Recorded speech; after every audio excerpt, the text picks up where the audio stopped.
Hello friends, praise the Lord. கர்த்தருடைய பரிசுத்த பர்வதத்தில் யார் நிற்க முடியும் அப்படின்னு பார்த்தோம் அப்படின்னா, நம்ம சங்கீதம் 15:3 பார்க்குறோம். புறம் பேசாமலும் அதே போல் தன்னுடைய தோழனுக்கு தீங்கு செய்யாமலும் தன்னுடைய அயலானை பற்றியோட நிந்தையான பேச்சை எடுக்காமலும் இருக்கிறவங்க தான் கர்த்தருடைய பரிசுத்த பர்வதத்தில் நிற்க முடியும்னு போட்டிருக்கு. ஸோ அப்போ ஒருவேளை நம்ம புறம் பேசிகிட்டு இருக்கோம், இன்னொருத்தரை பற்றி புறம் பேசுகிறோம், இல்லைன்னா நம்ம அயலானை பற்றி நிந்தையான பேச்சை நம்ம எடுத்துகிட்டு இருக்கோம் அப்படின்னா நம்மளால் என்ன பண்ண முடியாது அப்படின்னா கர்த்தருடைய பர்வதத்தில் நம்ம நிற்க முடியாது.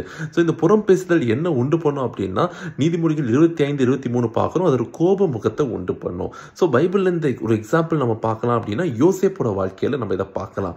யோசேப்போட வாழ்க்கையில பாவத்தை கண்டுபிடிக்கிறதே ரொம்ப கஷ்டமான காரியம்.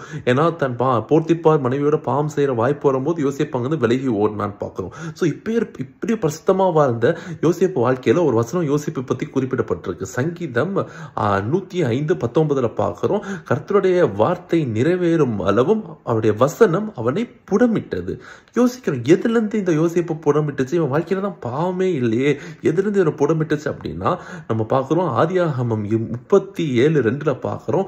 இவன் என்ன பண்றான், தன் சகோதரர்கள் செய்யற எல்லா தப்பையும் அவங்க அப்பா கிட்ட என்ன பண்றான்னா நல்லா என்ன பண்ணிடுறான், சொல்லி கொடுத்துட்டு போயிடுறான். ஸோ இது ஒரு சின்ன காரியம், ஆனா இதுல இருந்தும் அவன் என்ன பண்ண வேண்டியதா இருந்துச்சு, புடமிடப்பட வேண்டியதா இருந்துச்சு. ஸோ கர்த்தர் நம்ம வாழ்க்கையில இந்த புறம் பேசுவதை கர்த்தர் விரும்புவதே கிடையாது. God bless you.